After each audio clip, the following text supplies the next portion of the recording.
नमस्कार।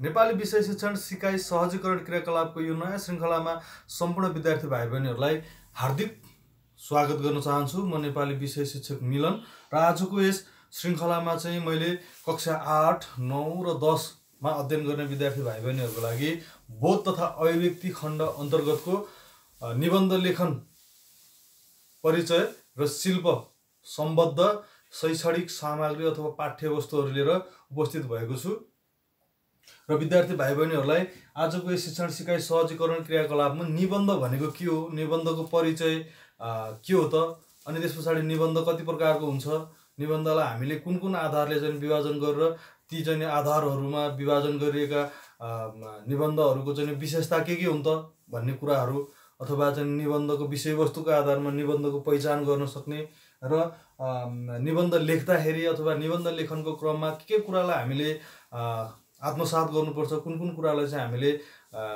प्रस्तुत गर्नुपर्छ निबन्धमा भन्ने जस्ता कुराहरूको चाहिँ के गर्छौँ त विषयमा आज विशेष छलफल गर्नेछौँ। र विद्यार्थी भाइ बहिनीहरू, आजको शिक्षण सिकाइ सहजीकरण क्रियाकलापलाई अगाडि बढाउने क्रममा सबैभन्दा पहिला म परिचय र प्रकार, निबन्धको परिचय र प्रकारको बारेमा केही कुराहरू व्यक्त गर्न जाँदैछु। ध्यान दिएर सुन्नु होला।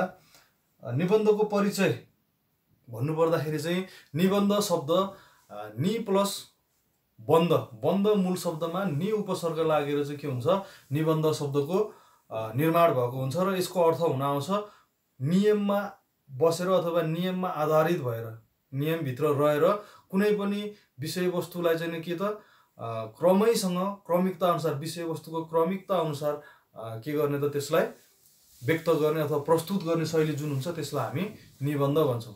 यसमा के हुन्छ, व्यक्तिको आफ्नो व्यक्तिगत धारणा, व्यक्तिगत विचार त आउने नै भयो कि कुनै पनि विषयवस्तु अथवा शीर्षकप्रतिको, त्यो सँगसँगै के पनि हुने भयो त एउटा मौलिकता सँगसँगै, व्यक्तिको मौलिक अभिव्यक्ति सँगसँगै एउटा सत्य तथ्य र एउटा चाहिँ सर्वमान्य किसिमको के त एउटा आधारको पनि विकास हुनु पर्यो केमा, निबन्धमा। यस प्रकार के चाहिँ हामीले निबन्ध भनेर के बुझ्न सक्ने भयो भन्दाखेरि यो एउटा आख्यान विधा हो, एउटा चाहिँ गद्य साहित्य हो। नेपाली साहित्यको चाहिँ नै विधा, विभिन्न विधाहरूमध्येको एउटा चाहिँ गद्य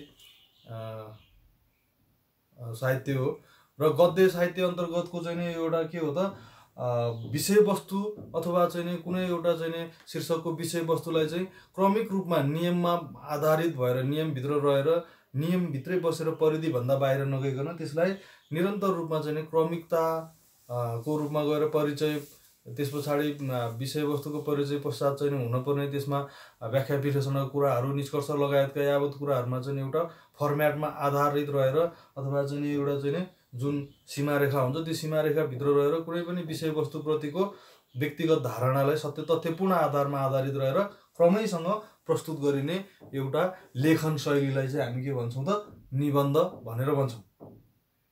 र अङ्ग्रेजीमा चाहिँ यसलाई के पनि भन्छ, एसे भनेर पनि भनिन्छ।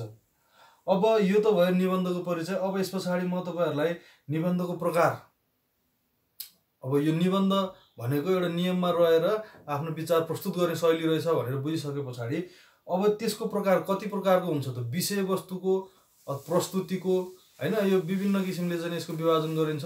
तर मुख्यतः हामीले चाहिँ विषयवस्तुको आधारमा, अब विषयवस्तुको प्रस्तुति कुन हिसाबले भएको छ निबन्धमा, त्यसको आधारमा चाहिँ निबन्धलाई दुई प्रकारको क्याटेगोरीमा राखेर अथवा दुई प्रकारको चाहिँ ग्रुपमा, समूहमा विभाजन गरेर हामीले यसलाई चाहिँ अध्ययन कार्य गर्न सक्छौँ। र यसमा चाहिँ के हुन्छ, पहिलो नम्बरमा आत्मपरक निबन्ध भनेर हुन्छ। आत्मपरक भनेको कुनै पनि एउटा विषयवस्तुप्रतिको लेखकको अथवा निबन्ध लेख्ने मान्छेको चाहिँ व्यक्तिगत धारणाहरू हैन, व्यक्तिगत धारणाहरूलाई नै सर्वेसर्वा बनाएर, व्यक्तिगत धारणाहरूलाई नै प्राथमिकता दिएर अथवा चाहिँ कुनै पनि एउटा शीर्षकप्रति लेखकको वैयक्तिक निजी भावनाहरूलाई नै आधार मानेर कुनै पनि विषयवस्तुप्रति चाहिँ निबन्धको स्वरूपमा हामीले लेखन कार्य गर्छौँ भने त्यो कस्तो किसिमको हुन्छ, आत्मपरक निबन्ध भनेर हुन्छ। जस्तो तपाईँहरूको चाहिँ आत्मपरक निबन्धको उदाहरणको रूपमा के छ, कक्षा 10 को पाठ्यपुस्तकमा रहेको चाहिँ एउटा के छ, हाम्रो जय भोलि भन्ने भैरव अर्यालद्वारा लिखित जय भोलि भन्ने चाहिँ निबन्ध चाहिँ के छ, आत्मपरक शैलीमा रहेको निबन्ध छ। अब यसमा के हुन्छ, म हामी जस्ता चाहिँ सर्वनामहरूको प्रयोग गरेर के गरिन्छ त निबन्धको लेखन कार्य अगाडि बढाइएको हुन्छ, गरिएको हुन्छ, निबन्धको लेखन कार्य गरिएको हुन्छ। यो भयो के आत्मपरोक्त निबन्ध। अब अर्कोमा चाहिँ के छ नम्बर 2 मा भन्दाखेरि निबन्धको प्रकारको दोस्रो नम्बरमा छ वस्तुपरक निबन्ध। वस्तुपरक निबन्ध भनेको चाहिँ यो कुनै पनि एउटा सत्य तथ्य आधारित भएर कुनै पनि एउटा विषयवस्तुलाई केलाउने अथवा एउटा विषयवस्तु को सत्य तथ्यताको आधारमा त्यसको लेखाजोखा गरेर त्यसका चाहिँ विश्लेषण गरेर अब एउटा सर्वमान्य कुराहरूलाई चाहिँ स्थापित गरेर जुन किसिमको लेखन परम्परा हुन्छ निबन्धको, त्यसलाई चाहिँ हामी के भन्छौँ त वस्तुपरक निबन्ध भनेर भन्छौँ। वस्तुपरक निबन्धमा चाहिँ के हुन्छ, कुनै पनि विषयवस्तुप्रतिको लेखकीय धारणा होइन कि सर्वमान्य धारणा, सबैलाई मान्य हुने किसिमको, जस्तो सगरमाथाको उचाइ 8848 मिटर छ भन्ने कुरा चाहिँ एउटा सत्य हो, तथ्य हो। त्यो चाहिँ सर्वमान्य एउटा चाहिँ के हो त कुरा हो, सर्वमान्य अवस्थाको चाहिँ कुरा भएको कारणले गर्दाखेरि त्यो कुरालाई हामीले के गर्न सक्दैनौँ त दायाँ बायाँ अथवा चाहिँ मनोवाञ्छित ढङ्गले चाहिँ अथवा चाहिँ त्यसलाई चाहिँ मनगढन्ते पाराले चाहिँ सगरमाथाको उचाइ 9000 मिटर भनेर चाहिँ त्यसलाई के गर्न सक्दैनौँ, तलमाथि गर्न सक्दैनौँ। हो यस्ता जति पनि सत्य तथ्यगत कुराहरूको आधारमा रहेर कुनै पनि एउटा शीर्षक अथवा विषयवस्तुप्रति आफ्नो धारणालाई अथवा चाहिँ हाम्रो लेखकीय परम्परा अनुसार नियम अनुसार क्रमिकता विषयवस्तुको क्रमिकतालाई उजागर गर्दै हामीले के लेख्छौँ त निबन्ध लेख्ने कार्य गर्छौँ भने यो चाहिँ के हुन्छ वस्तुपरक निबन्ध। यसरी वस्तुपरक निबन्ध र आत्मपरक निबन्धमा तात्विक भिन्नता रहेको छ। भनेको निबन्धका दुईटा प्रकार मध्येमा एउटाले चाहिँ के हुन्छ, आत्मपरकले आफ्नो व्यक्तिगत अथवा लेखकको व्यक्तिगत धारणालाई मात्रै प्रस्तुत गर्दछ भने वस्तुपरकले चाहिँ के गर्छ, वस्तुनिष्ठ तथ्य कुराहरू अथवा चाहिँ सत्य कुराहरूको आधारमा चाहिँ कुनै पनि विषयवस्तु अथवा शीर्षकको प्रस्तुतिकरण गर्ने कार्य गरेको हुन्छ। यसरी निबन्ध चाहिँ हाम्रो आत्मपरक र वस्तुपरक गरी दुईवटा प्रकारको रहेको छ। यो त भयो निबन्धको साधारण परिचय र प्रकार सम्बन्धी जानकारी।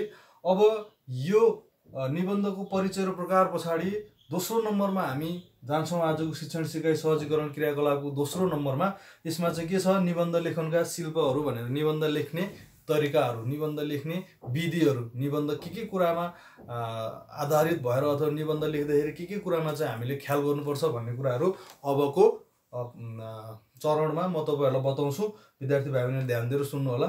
र निबन्ध लेखन कार्य चाहिँ हामी 3 भागमा, निबन्ध लेख्दाखेरि निबन्धलाई चाहिँ 3वटा चाहिँ भागमा विभाजन गरेर हामीले निबन्ध लेख्ने काम गर्छौं। जसमा चाहिँ छ पहिलो नम्बरमा अ नम्बरमा चाहिँ के छ, आदि भाग। सबैभन्दा पहिला निबन्धको चाहिँ सुरुमा के हुनुपर्छ, हामीले निबन्धको परिचय खण्ड पनि भन्छ अथवा आदि भाग भनेर पनि भन्छौं हामी यसलाई। यस परिचय खण्डमा अथवा आदि भागमा चाहिँ के कुरा हुनुपर्छ भन्दाखेरि शीर्षक, एउटा शीर्षक चाहिँ अब सुरुमै दिइन्छ।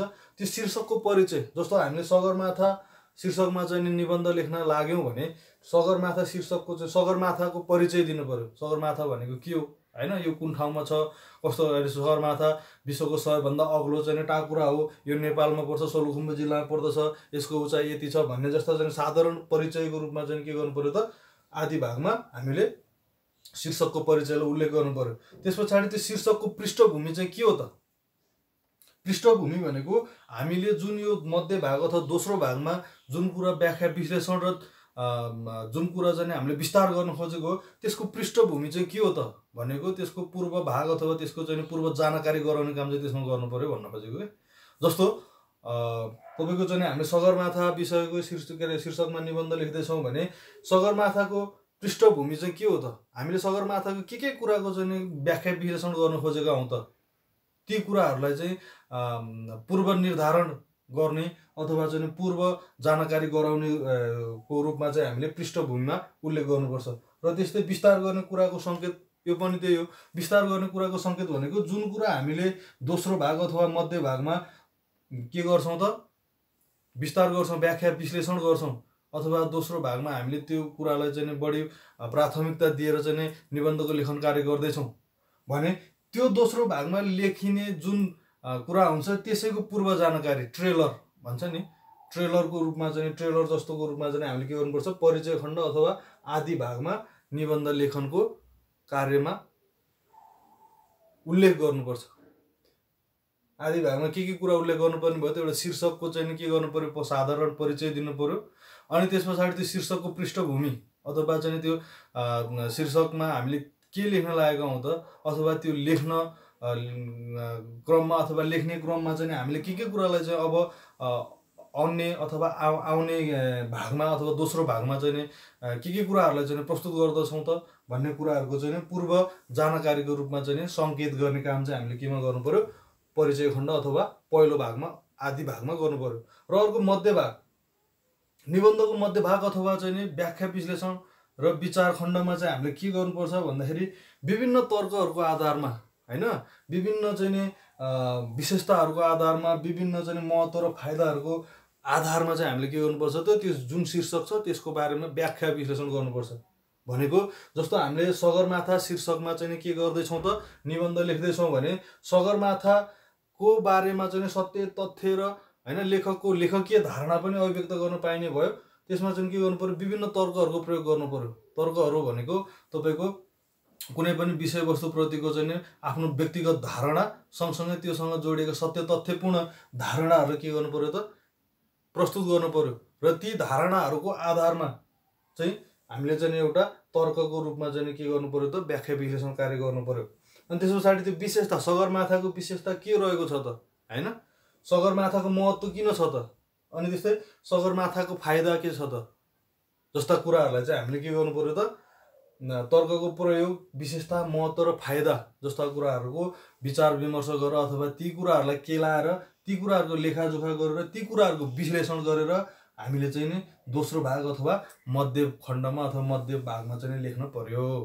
यसलाई भन्छौँ हामी के, व्याख्या विश्लेषण खण्ड। यो निबन्धको चाहिँ के हो त, शरीर हो, निबन्धको चाहिँ मुटु हो। निबन्धमा दोस्रो भागको सबैभन्दा महत्त्वपूर्ण भूमिका रहेको हुन्छ अथवा मध्य भागको महत्त्वपूर्ण भूमिका रहेको हुन्छ, किनकि सम्पूर्ण कुराहरू हामीले यसमै अटाउने हो।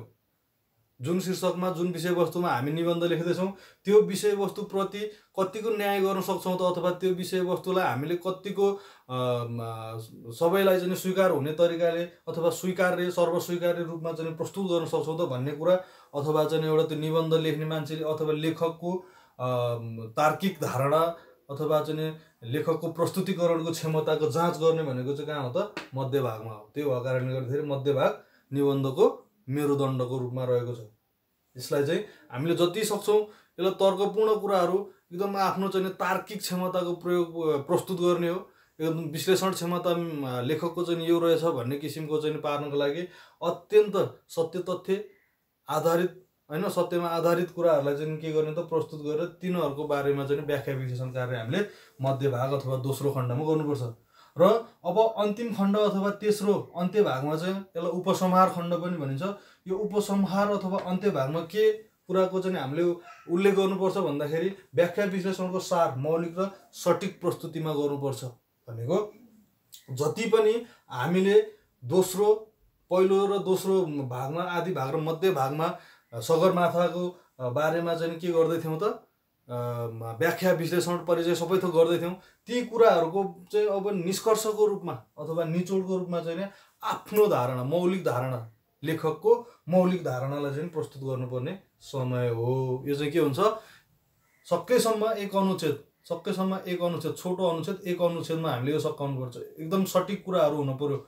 जस्तो अब सगरमाथा भनेको चाहिँ अब हामीले के भनेर चाहिँ यहाँ गऱ्यो, सगरमाथाको उचाइको बारेमा, सगरमाथा भयो भने चाहिँ आरोहीहरू आउँछन्, विदेशी पर्वतारोहीहरू आएर चाहिँ हामीलाई वैदेशिक मुद्राको चाहिँ आर्जन हुन्छ, एउटा चाहिँ हैन विकासको सम्भावना हुन्छ, सबैले रोजगारको सुविधा प्राप्त गर्न सक्छन्। त्यो भएको कारणले गर्दाखेरि भनेर हामीले चाहिँ के गर्यौँ त, मध्य भागमा सगरमाथाको बारेमा व्याख्या विश्लेषण गऱ्यौँ भने अब हामीले अन्त्य भागमा चाहिँ के गर्नु पर्यो, यी व्याख्या गरेको दोस्रो भागमा व्याख्या गरेको जति पनि कुराहरू छन् तिनीहरूको सार कुरा अथवा संक्षेप कुरालाई चाहिँ अथवा सारांशलाई अथवा तिनीहरूको निष्कर्ष निचोड कुरालाई चाहिँ प्रस्तुत गर्नु पर्यो। कसको शैलीमा, आफ्नै शैलीमा, भनेको आफ्नो मौलिक शैलीमा चाहिँ त्यो कुरालाई के गर्नु पर्यो, हामीले छोटो रूपमा प्रस्तुत गर्नु पर्यो। जस्तै अब सगरमाथाको बारेमा निष्कर्षको रूपमा दिनु पर्यो भने यस प्रकार नेपाल र नेपालीको शान र नेपालको चिनारीको रूपमा रहेको सगरमाथा संरक्षण र सम्वर्धनमा सम्पूर्ण नेपालीहरूको के हुन त ध्यान जानु जरुरी छ देखिन्छ। यसतर्फ सबैले ध्यान दिन अथवा विचार पुर्याउन आवश्यक छ भनेर चाहिँ अन्त्यमा त्यो निबन्धको अन्त्यमा चाहिँ के गर्ने त आफ्नो व्यक्तिगत धारणा एकदम त्यो पहिला गरिएका व्याख्या विश्लेषणहरूको चाहिँ सार तत्त्वको रूपमा चाहिँ प्रस्तुत गरेर र सठिक रूपमा चाहिँ एउटा अनुच्छेदको रूपमा प्रस्तुत गर्ने काम चाहिँ हामीले निबन्धको अन्त्य भागमा गर्नुपर्दछ। यस प्रकार निबन्ध लेखन शिल्प 3 भागमा विभाजित भएर रहेको हुन्छ। 3 भागमा रहेर हामीले चाहिँ निबन्ध लेख्नुपर्छ। आदि भाग, मध्य भाग र अन्त्य भाग। आदि भागमा के कुरा, मध्य भागमा के कुरा र अन्तिम भागमा के कुरा र कसरी ती कुराहरूको प्रस्तुतिकरण गर्नुपर्छ भन्ने विषयमा चाहिँ मैले आजको यस शिक्षण सिकाइ सहजीकरण क्रियाकलापमा विद्यार्थी भाइ बहिनीहरूको लागि चाहिँ प्रस्तुत गरेँ। अवश्य पनि विद्यार्थी भाइ बहिनीहरूलाई आजको यो श्रृङ्खला शिक्षण सिकाइ सहजीकरण श्रृङ्खलाले केही न केही सहयोग गर्नेछ अथवा गर्यो भन्ने कुरामा म विश्वास व्यक्त गर्दै आजको यस शिक्षण सिकाइ सहजीकरण क्रियाकलापको श्रृङ्खलाबाट बिदा हुन चाहन्छु। धन्यवाद।